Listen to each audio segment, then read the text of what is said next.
Hello, we're in Malta and we're going to discuss some architectural salvage. In Malta, the architectural salvage market is virtually non-existent.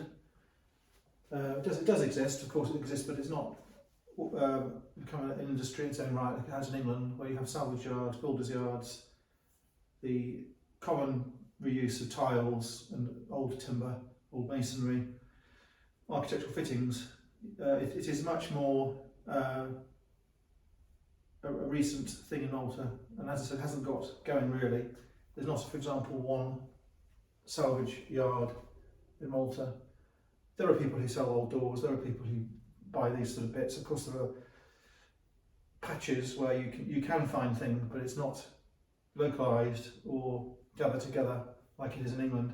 So we'll show you today a piece of carved wood which has been salvaged from or taken from an interior setting in Malta. So we'll start by saying that it is carved wood out of one piece of wood. The wood has been broken at some time in history, and they've just reinforced it with little bits of wood. The wood does not look like it's plywood, and it appears to have been done some time ago. The wood is pine, and it is a solid mass of wood, and the wood on the back isn't painted or covered in gesso. I suggest it's Italian. It could be Maltese. The reason it could be Maltese is because the Maltese have taken the Rococo and added punch work. It doesn't necessarily make it Maltese, the punch work, but it is a sign. It could be Maltese because the Maltese use punch work. These shells are Rococo, or the French would call them Rocaile. This idea of using the shell like this came about in the late 17th century, the 1680s particularly, that's a period. And since then, the shell, the Rococo, has been used and reused and used again. And you can buy Rococo mirrors now. But this Rococo carving is not plasterwork or applied resin. It is carved from the wood using a chisel and a hammer on a workbench, and it is generous in its depth and definition, not skimping. And this could have been in a palazzo Malta very, very easily. It is a pediment, meaning it is the top of something. It could be the top of a door, it could be the top of a tabernacle or a chapel or an altar. It could be the top of a wardrobe. It could have come from a scheme of pelmets, for example. It could have come from a fitting on a mirror. So I don't know where it's from. It's got a flat platform on the top. It's got areas where it's been attached to something else. And I think the use for that now is to go on top of a door. That is the most obvious usage. So you have the scalloped shell.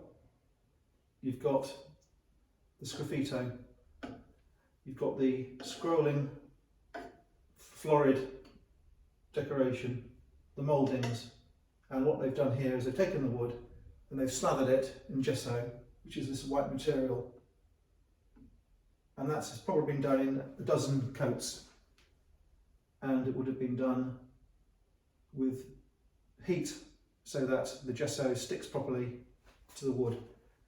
And later coats of gesso on the top with less glue in and more gesso, more plaster, so that it can be sanded to give a very fine finish. And they then apply the bowl. In this case they've used a red bowl. Bowl is a paint. This is a red bowl on this candlestick. You can also get yellow bowl. This candlestick here, for example, has got yellow bowl and black paint and silver decoration. So the bowl is only clay, coloured clay, and glue mixed together, and they use traditionally rabbit glue, rabbit skin glue, which is a refined type of hide glue, which is only soluble when it's heated. So you have the pine, you have the gesso. The gesso is put on in coats when it's hot because it's plaster and glue. The gesso near the wood has more glue than plaster, The gesso on the top coat has more plaster than glue. It's sanded at the bowl. They've picked a red bowl, which is red clay and rabbit glue, again applied heated. One coat, possibly two. Sanded again. Then they've applied gold leaf. The gold leaf is put onto the bowl, which will have been allowed to dry, and it's put on with only cold water. They've put quite a lot of cold water on it. There's enough moisture in cold water just to set the bowl so that the rabbit glue reactivates and sticks to the gold leaf. The gold leaf is attracted to moisture, and the gilder will take the gold leaf towards the bowl. It'll be flat, it's not standing up, and it will cling to it. Once it's on, you can't move it. They will use dry cotton wool to push it on where it isn't down properly. They'll let it dry. Now they'll burnish it with a tool like this. And they'll scrub it really quite hard to make it fine. It takes the creases out of the gold, it takes the any lumps or bubbles out of the gold. It compresses the gesso where there are imperfections, and it compresses the gold into the bowl, into the gesso, makes a very, very shiny finish. So this one I estimated 1800. Could be 50 years before that. Could be 1750. But I think that looks quite. That is the feature. I think it's holding the date from being too early. That it looks sort of 19th century. It's almost a Venetian hatch. It's not Venetian particularly, but I think that's the origin of the hatching. There is a shield of sorts. So this one obviously has worn. You can see the red bowl coming through. You can see the gesso coming through. There are some chips in it, and the gold has been touched up with paint in some places.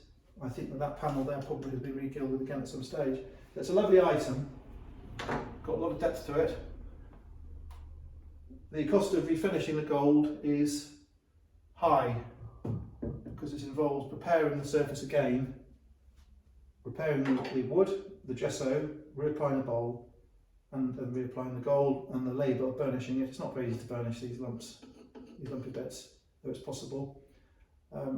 But I think to the English aesthetic that worn look, homely, used, lived in look looks really good, and if it goes on top of a door, it's a lovely feature to have. In France, for example, they go bananas for buying old panelling, and they won't necessarily just paint the old panelling because it will look like new panelling. And it's rather like this sort of thing. Do you want to take an old piece of cardboard? Do you want it to paint it so it looks like it's just come out of a factory? Difficult one. So this is a lot for sale, and I think it will end up somewhere very useful at some stage. Thanks for looking.